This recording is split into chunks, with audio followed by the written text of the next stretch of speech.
বাড়তি ভ্যাট এবং সম্পূরক শুল্ক ক্রেতার জন্য বাড়তি চাপ, তাই দ্রুত তা প্রত্যাহারের দাবি জানিয়েছে বাংলাদেশ এগ্রো প্রসেসর্স অ্যাসোসিয়েশন বাপা। রাজধানী রাজস্ব ভবনে এনবিআর চেয়ারম্যানের সাথে বৈঠক শেষে সাংবাদিকদের বাপার নেতৃবৃন্দ জানান, বর্ধিত ভ্যাট এবং সম্পূরক শুল্ক প্রত্যাহারে ইতিবাচক এনবিআর। মনির হোসেন তপুর রিপোর্ট। খাদ্যপণ্যের উপর নতুন করে আরোপিত বর্ধিত ভ্যাট ও শুল্ক প্রত্যাহারের দাবি নিয়ে এনবিআর চেয়ারম্যানের সঙ্গে বৈঠক করেছে বাংলাদেশ এগ্রো প্রসেসর অ্যাসোসিয়েশন বাপা।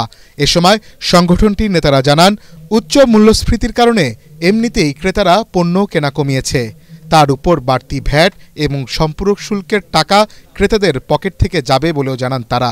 কেবলমাত্র করের পরিমাণ বাড়িয়ে, কেবলমাত্র করের পার্সেন্টেজ বাড়িয়ে কিন্তু বেশি কর আদায় করা যাবে না। করের পরিমাণ এমন হতে হবে যেন ভোক্তা আনন্দের সাথে এই করটা শোধ করে, যেন মনে না হয় ভোক্তার কাছে যে আমরা জুলুম করে কর দিচ্ছি বেশি। আমরা করের পরিমাণ না বাড়িয়ে 30% কর একটা বিরাট কর আমাদের বাংলাদেশের মতো দেশের জন্য।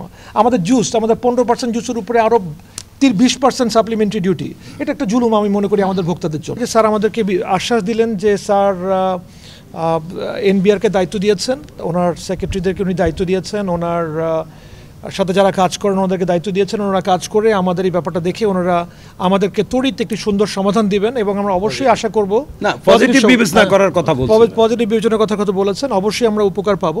প্রাণ আরএফএল গ্রুপের চেয়ারম্যান ও প্রধান নির্বাহী আহসান খান চৌধুরী আরও বলেন, ভোক্তার উপর জুলুম হোক এমন কিছু চায় না ব্যবসায়ীরা। ক্রেতাদের কথা চিন্তা করে এখনো পণ্যের দাম বাড়ায়নি ব্যবসায়ীরা। আমরা এখনো কোনো পণ্যের প্রাইস বাড়াইনি, বিকজ আমরা ভীষণভাবে আশাবাদী। ভীষণভাবে লস হচ্ছে, আমরা অবশ্যই লস দিচ্ছি এবং ভীষণভাবে লস দিচ্ছি এবং আমরা চাবো যেন আমাদের লসের বোঝা থেকে যেন কারখানাগুলোকে আমরা বের করে নিয়ে আসতে পারি। ওনারা যদি আইডেন্টিফাই করতে পারেন যে কোন সেক্টরে ওনাদের কর আসছে না, তাহলে আমরা এটাও প্রপোজাল দিচ্ছি, স্যার আমাদের থেকে যদি কোনো হেল্প করার থাকে আমরাও হেল্প করব, যেন আপনাদের করের নেটটা বড় হয়, আপনারা যেন আরও বেশি কর কালেক্ট করতে পারেন। এ সময় বাপার সভাপতি এম এ হাশেম, মেঘনা গ্রুপের চেয়ারম্যান মোস্তফা কামাল, পার্টেক্স স্টার গ্রুপের ব্যবস্থাপনা পরিচালক আজিজ আল মাহমুদ সহ বিভিন্ন প্রতিষ্ঠানের ঊর্ধ্বতন কর্মকর্তারা উপস্থিত ছিলেন। মনির হোসেন তপু, এটিএন বাংলা, ঢাকা।